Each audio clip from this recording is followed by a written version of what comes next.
오늘 말씀의 제목은 영적 고비를 넘어서라입니다. 말씀을 들으실 때 나는 어떤 인생의 고비, 믿음의 고비를 넘어서고 있는가, 그런 고비의 이 장에 놓여 있는가 생각하실 때 주님께서 역사하셔서 그 고비를 잘 넘어서게 만들어 주시는 그 하나님 만나는 복된 삶들 하반기 다 될 줄로 믿습니다. 몽골에 가면 꽤나 넓은 사막이 하나 있습니다. 그 사막의 이름은 고비 사막입니다. 이 고비라는 말은 몽골어로 황무지라는 뜻이에요. 황무지. 이 고비 사막은 이 중국과 몽골 사이에 있습니다. 크기가 얼마나 크겠습니까? 남북이 약 800km 정도 되고 동서가 1500km 정도 된다고 합니다. 사진에 보시는 게 고비 사막의 한 부분입니다. 그 크기가 감이 안 오시죠? 이 고비 사막이 얼마나 크냐면은 우리 이제 대한민국 면적의 대충 한 13배 정도 됩니다. 한반도 면적, 남과 북을 합쳐놓은 한반도 면적의 6배 정도 된다고 해요. 감이 좀 오세요? 꽤나 큰 사막이에요. 이 고비 사막을 여행하는 것은 뭐 그래도 좀 이해가 되지만은 어떤 인생 여정을 따라서 고비 사막을 낙타 한 마리 끌고 횡단을 해야만 합니다. 그 횡단하는 일은 어떤 일이겠어요? 생사를 거는 일이에요. 여수 땅만한 이 사막이라면, 고비 사막이라면 허리띠 꽉 졸라매고 동쪽에서 서쪽까지, 북쪽에서 남쪽까지 지나갈 수 있지 않겠습니까? 그러나 한반도의 무려 13배, 한반도 6배, 대한민국의 13배, 이 고비 사막을 지나가는 것, 횡단하는 일은 생사를 걸어야만 합니다. 인생의 여정에 이 고비 사막이 곳곳에 있는 것 같습니다. 인생은 끝없이 펼쳐진 고비 사막처럼 고비의 연속인 것 같아요. 고비라는 말의 이 사전적인 의미가 무엇입니까? 어떤 일에 이 매우 어려운 순간, 매우 어려운 국면이라는 뜻이지 않습니까? 우리가 살만 하면 건강에 고비가 옵니다.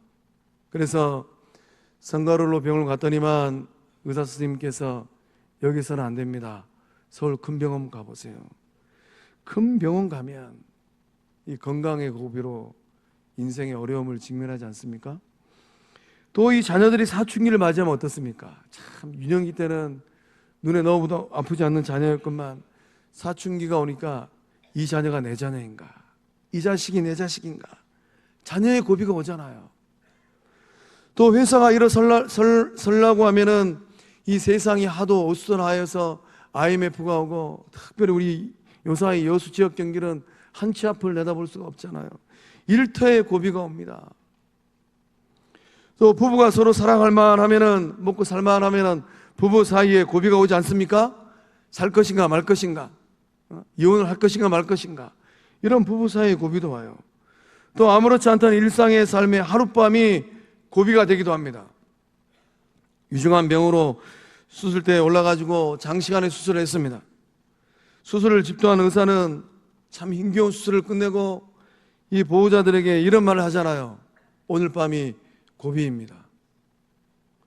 그 밤을 넘기면 건강을 회복하고 가족 곁으로 돌아옵니다. 그러나 그 밤을 넘기지 못하면 어떤 일이 일어납니까?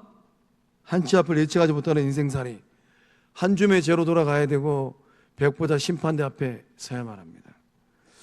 우리가 믿음의 여정을 걸고 인생살이를 살아갈 때 이런 인생의 고비를 어떻게 하면 잘 넘어설 수 있겠습니까?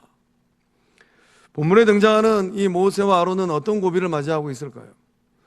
애굽왕 바로는 모세가 전달하는 하나님의 말씀을 어떻게 반응하였던가요?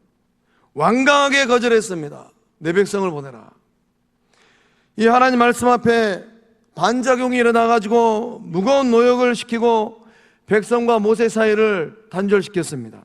9절 말씀에 그 사람들의 노동을 무겁게 함으로 수고롭게 하여 그들로 거짓말을 듣지 않게 하라. 이것이 바로 애굽왕 바로의 반응입니다.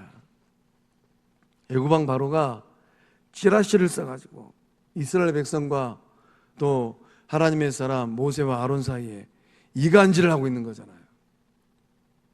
얼마 전까지 모세를 박수하고 환호하고 맞이하였습니다. 하나님께서 우리를 돌아보셨구나. 그렇게 따랐던 백성들이 하루아침에 돌변하였습니다. 모세를 향하여서 거침없는 원망과 불평의 말을 쏟아냈습니다. 이것이 지금 어떤 상황입니까? 모세에게 인생의 고비가 찾아온 것입니다. 하나님의 일을 감당하고 있는 모세와 아론에게 사명의 고비가 찾아온 거예요. 제가 몇 주 전에 말씀드리지 않았습니까? 하나님은 저마다의 삶의 자리에 꼭 두 가지를 주십니다. 저마다의 삶의 자리에 분복을 주시고 하나님께서 원하시는 사명을 주십니다. 근데 모세가 이 믿음의 길을 걸어가고 구속의 길을 걸어가면서 사명의 고비를 맞이하였어요. 그 모세의 심정으로, 또 고통 가운데 있는 이스라엘 백성들의 심정으로 21절의 말씀을 함께 읽어보도록 하겠습니다. 시작. 그들에게 이르되 너희가 우리를 바로의 눈과 그의 신하의 눈에 미운 것이 되게 하고 그들의 손에 칼을 주어 우리를 죽이게 하는도다. 여호와는 너희를 살피시고 판단하시기를 원하노라. 아멘. 일이 잘 돼야 되는데 일이 잘 안 되고 있는 것입니다. 일이 실타래 풀리듯 그렇게 술술 풀려야 되는데 잘 안 풀리고 있어요. 이스라엘 백성들이 모세와 아론을 향하여서 어떤 말을 하고 있습니까? 너희가 우리를 바로의 눈과 그의 신하의 눈에 미운 것이 되게 하고, 미움틀을 받겠다라는 거예요. 미움받는 대상으로 우리를 만들어버렸다라는 것입니다. 그들의 손에 칼을 주어서 우리를 죽이게 하는도다. 어떤 칼일까요? 고된 노역의 칼이고 학대의 칼입니다. 그리고 이스라엘 백성들이 모세를 향하여서 한마디 더 합니다. 여호와는 너희를 살피시고 판단하시기를 원하노라. 두 눈 뜨고 지켜보겠다라는 거예요. 이 말을 들은 모세의 마음은, 아론의 마음은 어떤 마음이었을까요? 미운 것이 되었다라는 이 말은 아주 고약한 악취가 되었다라는 거예요. 향기는 토라스 맡고 싶잖아요. 그런 악취는 고개를 돌리고 코를 막아버리잖아. 그런 대상이 되게 하였다라는 것입니다. 이스라엘 백성들은 바로와 애굽의 신하들에게 미움받는 대상이 되었어요. 그로 인하여서 멸시를 받고 괄시를 받고 중한 노동의 현장으로 내몰리는 금수만도 못한 취급을 받게 되었습니다. 인간의 존엄성이라고는 찾아볼 수 없는 삶의 현장으로 내몰렸어요. 모세와 아론 때문에 이스라엘 백성이 바로와 신하들에게 미움을 받게 되었습니다. 죽음과 같은 고통을 당하게 되었어요. 영적 리더들이 하나님의 일을 앞장설 때 의도하지 않는 어려움을 직면할 때가 있습니다.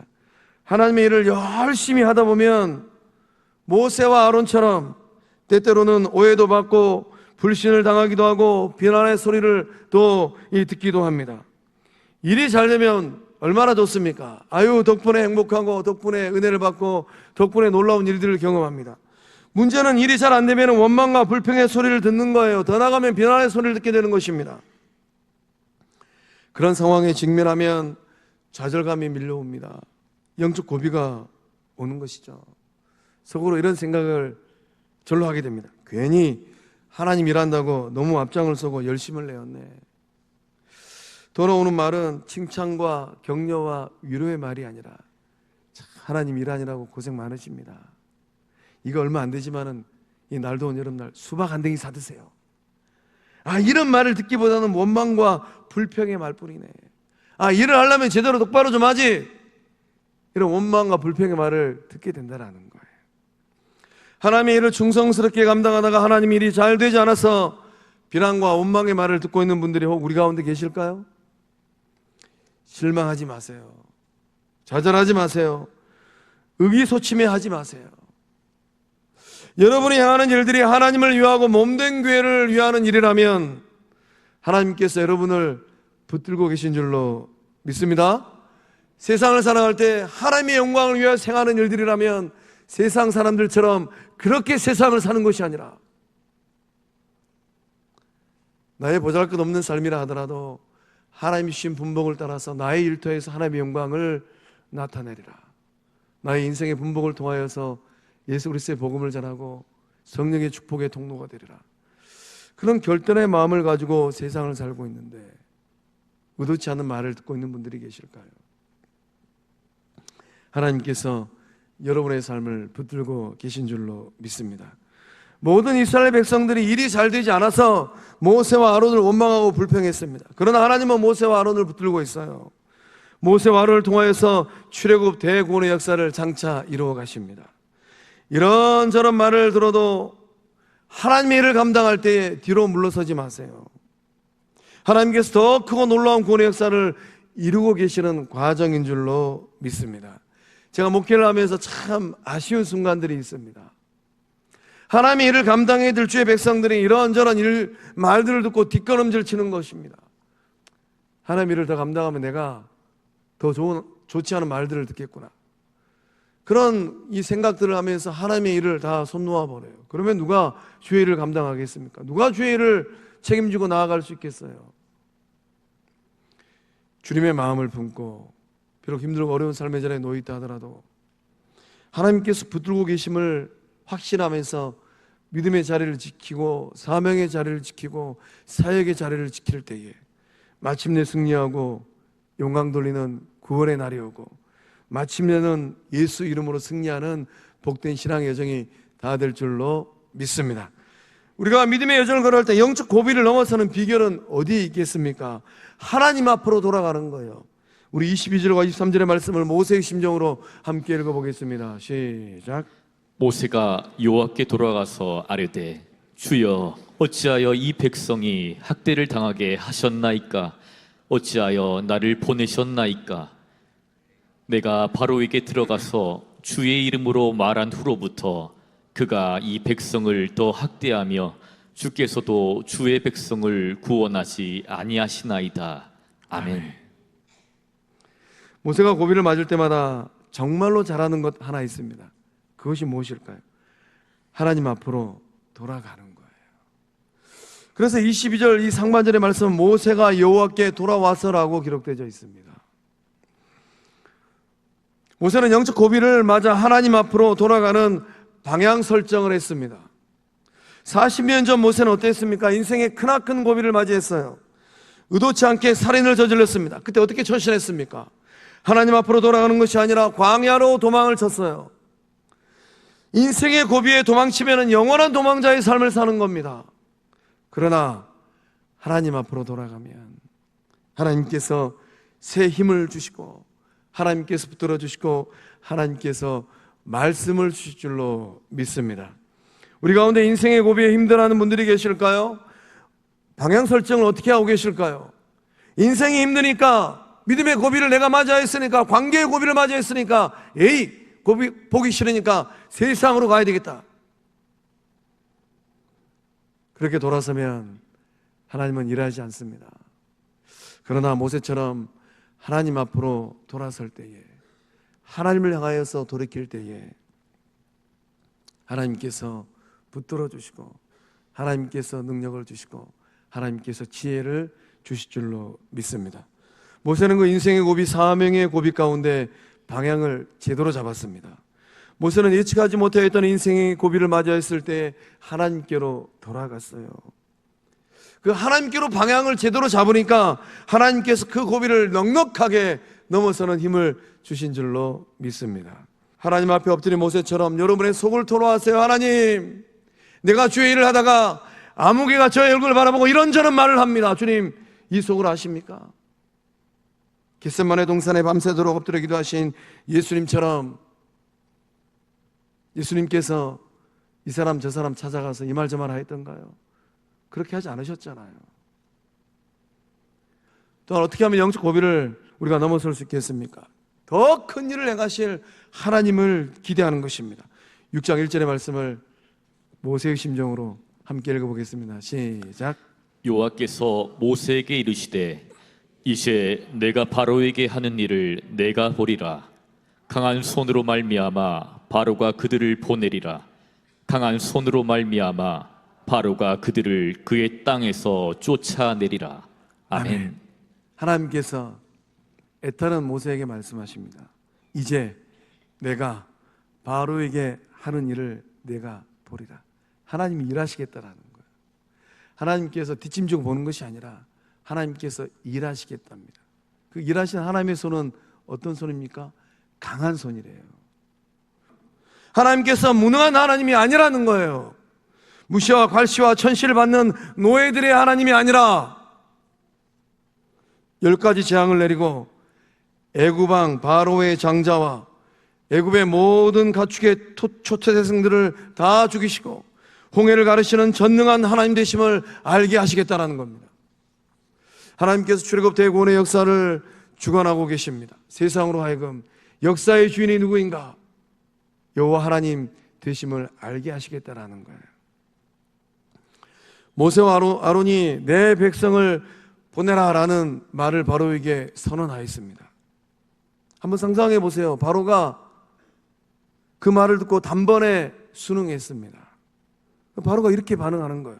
예, 당신들의 말대로 430년 동안 애굽을 위해서 종살이하고 노예살이하느라고 정말로 수고가 많으셨습니다. 이제 그만 수고하시고 말씀대로 사흘길을 가서 당신들의 하나님 아브라함의 하나님, 이삭의 하나님, 야곱의 하나님께 엎드려 예배하세요. 그리고 절대로 이곳으로 돌아오지 마세요. 당신들은 할 만큼 노예생활 종살이했습니다. 애굽왕 바로가 이렇게 반응을 했다라면 출애굽 구원의 역사를 두고서 이스라엘 백성들은 누구를 칭송했겠습니까? 10중 8구 바로를 칭송했을 것 같아요. 우리가 알던 바로가 아니구만. 참 바로는 마음씨가 좋네. 성은이 망극이네 그래야.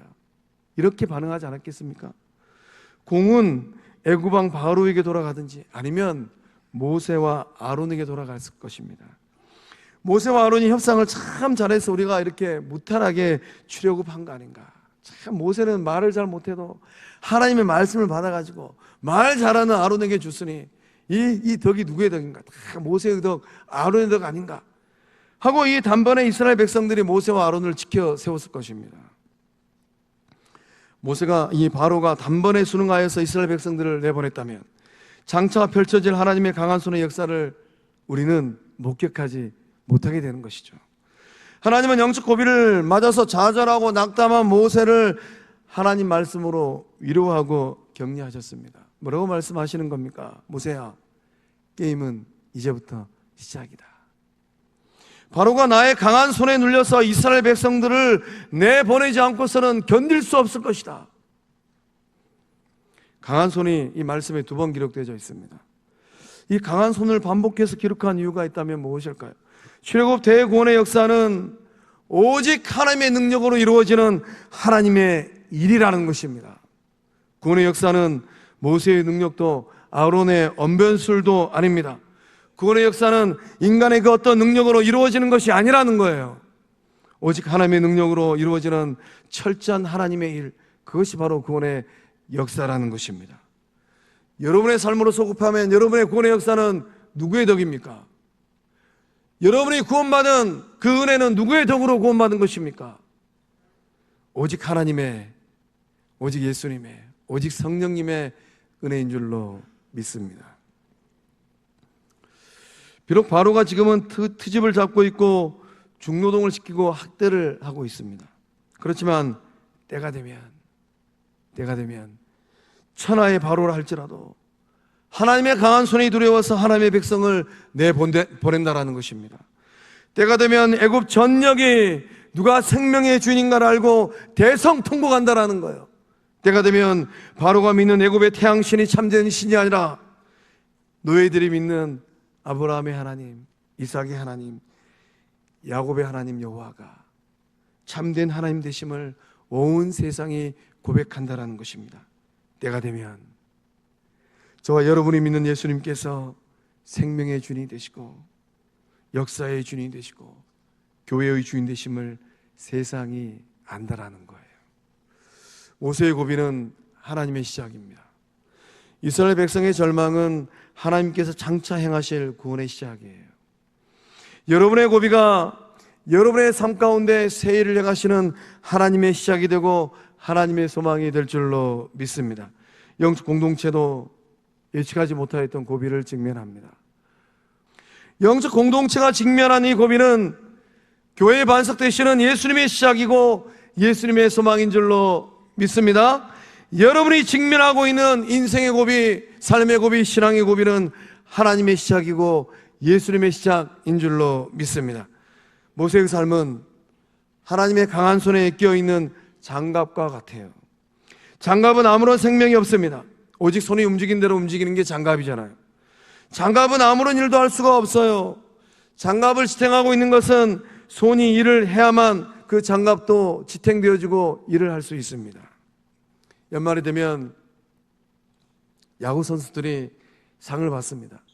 그 상 가운데 골든 글러브 상을 받지 않습니까? 정말 그 장갑의 모양이, 이 야구 글러브가 이 모양이 이쁩니다.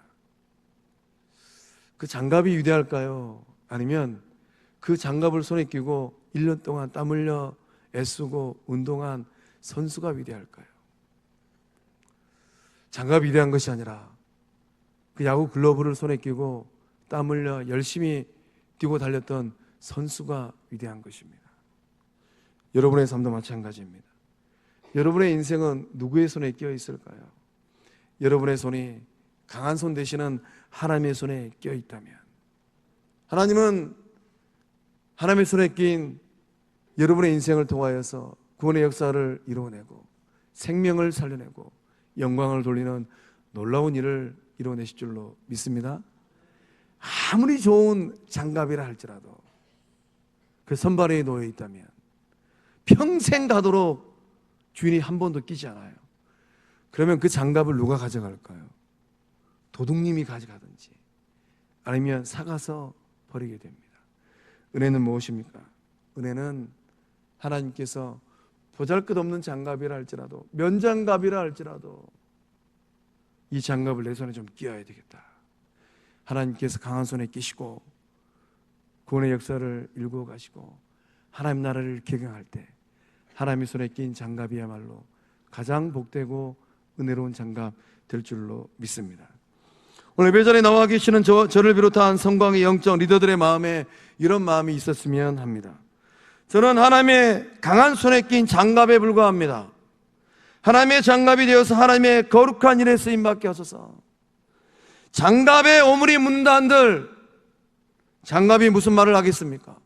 장갑이 이런저런 말을 듣는다 한들 장갑이 어떤 말을 할 수 있겠어요?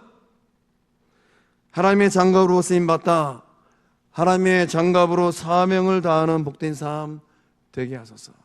이 고백이 거룩한 미승왕 영적 공동체를 섬기시는 영적 리더들의 진정성 있는 고백될 줄로 믿습니다. 사랑하는 성광의 성도 여러분, 인생의 고비, 신앙의 고비, 영적 고비 가운데 계실까요? 제가 목회하면서 정말로 안타까운 것은 그 고비를 조금만 넘어서면, 하나님의 때가 되면 하나님의 방법으로 존귀하게 세워주시고 존귀하게 들어쓰시고 존귀하게 나타내시겠건만, 마음에 들지 않는다고 해서, 자기 기분에 맞지 않는다고 해서, 자존심 좀 상했다고 해서 내려놓고 돌아서서 가는 사람들, 정말 마음이 안타까워요.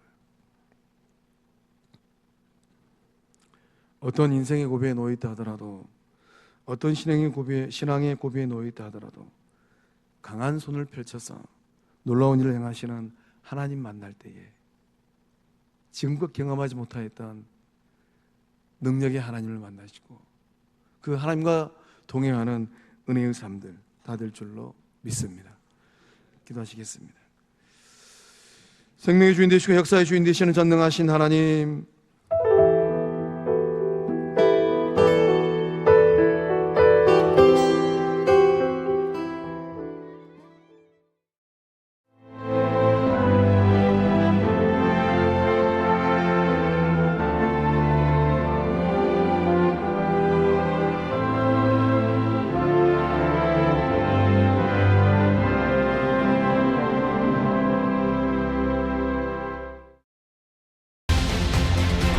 대한민국에는 아주 오래된 길이 있습니다.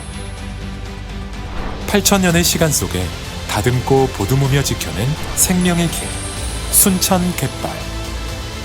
1000년의 가치를 담아 오롯이 간직해온 치유의 길, 순천 서남사.